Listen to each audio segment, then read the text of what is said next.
have week 4 streamers and waiver wire ads for Fantasy Football Cafe. How's it going? I am Russell Clay. You can find me on Twitter at Russell J Clay. Jason, how's it going?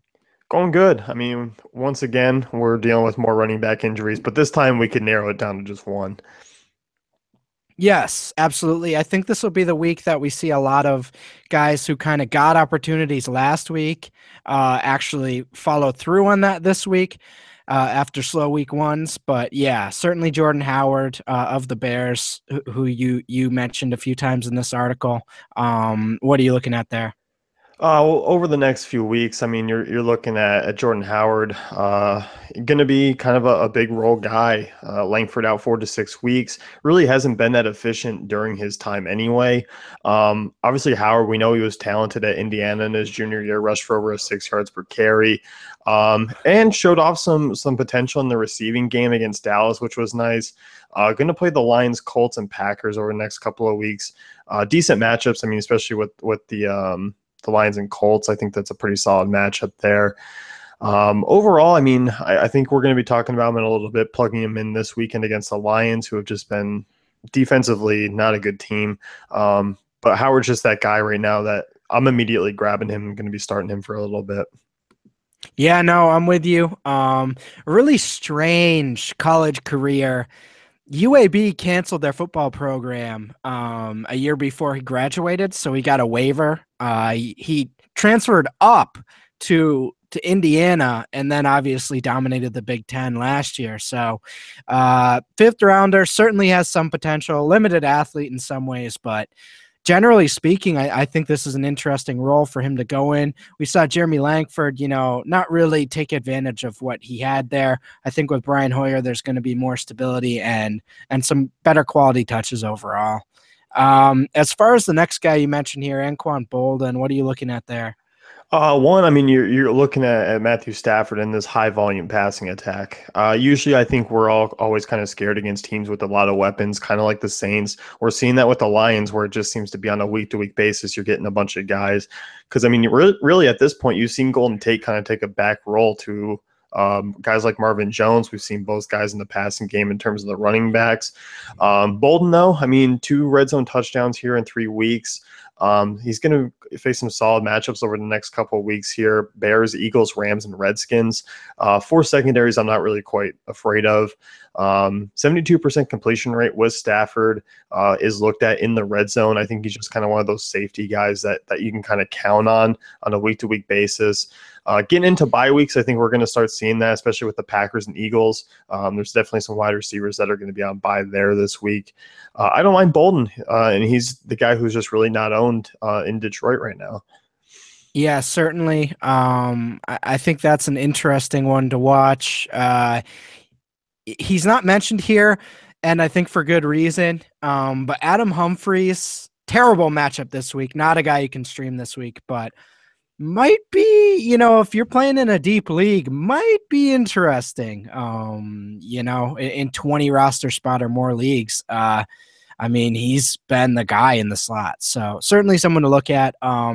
As far as quarterback, though, you mentioned Joe Flacco here against the Raiders. Ravens can't run the ball. I think that's increasingly clear. Brashad Perriman getting healthy. What are you liking there?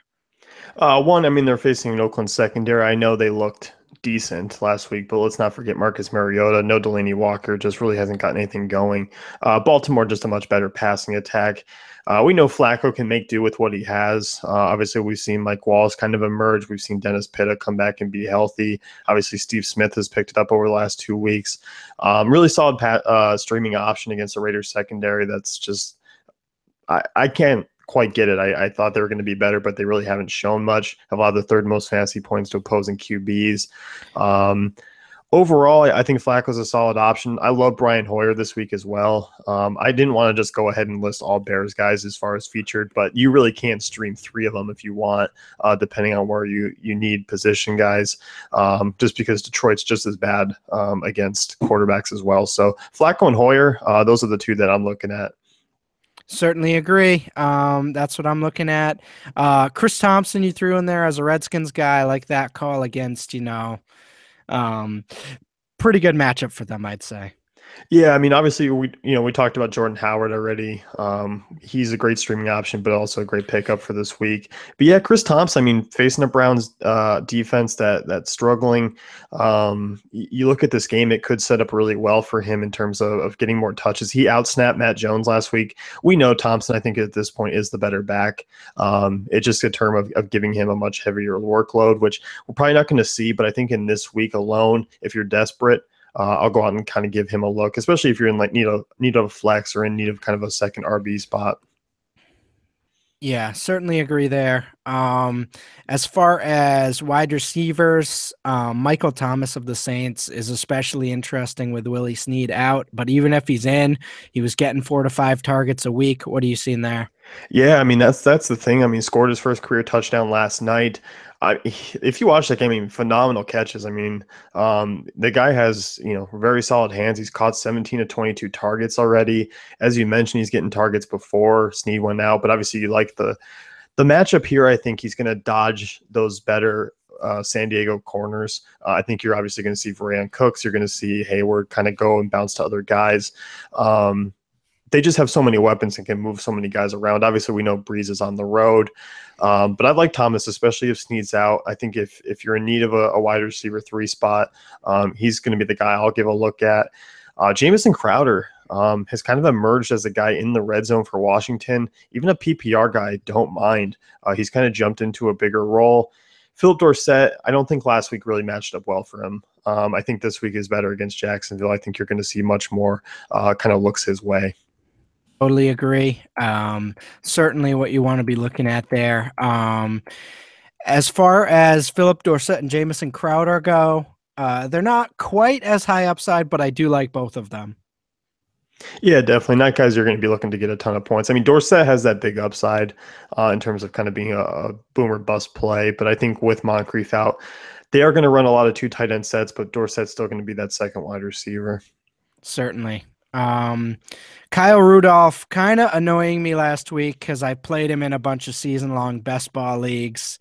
And not that you play him, but you see the people at the top of the scoreboard and you're like, oh my God, they had Kyle Rudolph at tight end. Scored 20 points in PPR, which is super annoying. He's actually been over 10 points in every game, I'm assuming. And he's your Notre Dame boy. So what are you looking at here? 27 targets through 3 games. I think that's something that obviously he's the number 2 guy behind Diggs. I think we knew that coming in, but I think we also knew that because Adrian Peterson was there, that they were just still going to run the ball, making kind of those secondary pieces not really needed.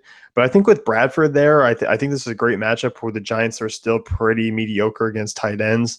27 targets, if he keeps getting that pace, I mean, especially this week, I like the matchup a lot. Has a couple red zone touchdowns. 5 of those targets came inside the red zone. Really solid play. You can go pick him up. I actually might hang on to him at this point because you know what?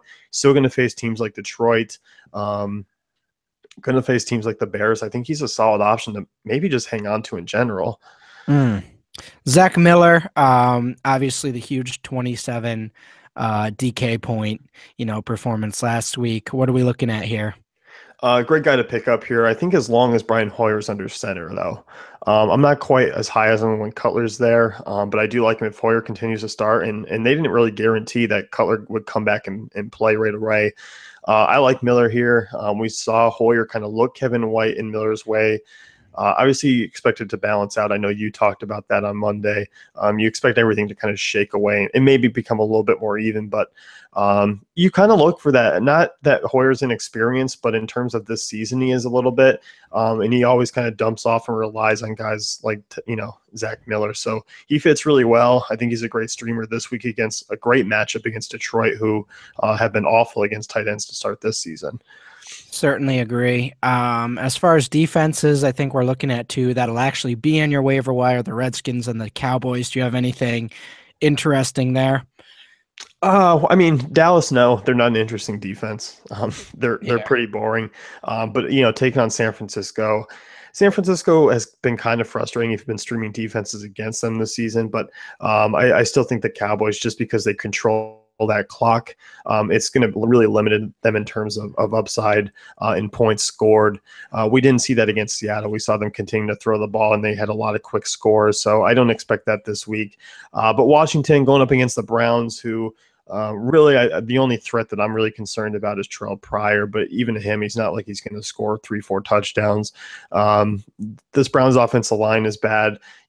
Vegas kind of sets up everything well. They've allowed the 8th most fantasy points to opposing defenses this season. You can continue to just kind of lock and load, in my opinion, against the Browns. Yeah, no, I definitely agree. I think that's a nice streaming offense. Any other news and notes you got for us here? Not that, I mean, keep an eye on injuries. Obviously, we've seen Russell Wilson a little bit banged up. Thomas Rawls going to be out sometime. I haven't quite seen any other news. Julio Jones, I think he's kind of a one. I don't know your take on him for the rest of the year, but it just doesn't seem like they need him that much. And I don't even know if he's quite healthy or not. So this is where the pendulum's going to swing back against hard teams, against teams Matt Ryan isn't doing whatever he wants against. So you look at these first 3 matchups, it was cupcake. It was kind of like in college football when you set up your first 3 games to be easy. These next 3, I forget who it is, but it's basically like the Panthers, the Broncos, and somebody else. It's not going to be easy, and they're going to need Julio, and he's going to get targeted a ton. So that's going to be an interesting storyline. And even if he doesn't, I think he would be a super buy low right now. So I'm in. I'm still in. Yeah, no, I am too. I think this week against Carolina, I think we see a bounce back week. Certainly. So well, hopefully that helps you guys out. And as always, if you're digging this, check out the YouTube channel. Give us a like and subscribe. As always, we have Fantasy Football Cafe. We have, Daily Fantasy Cafe. So check that out as well. Thanks for tuning in, and we'll see you guys in week 5.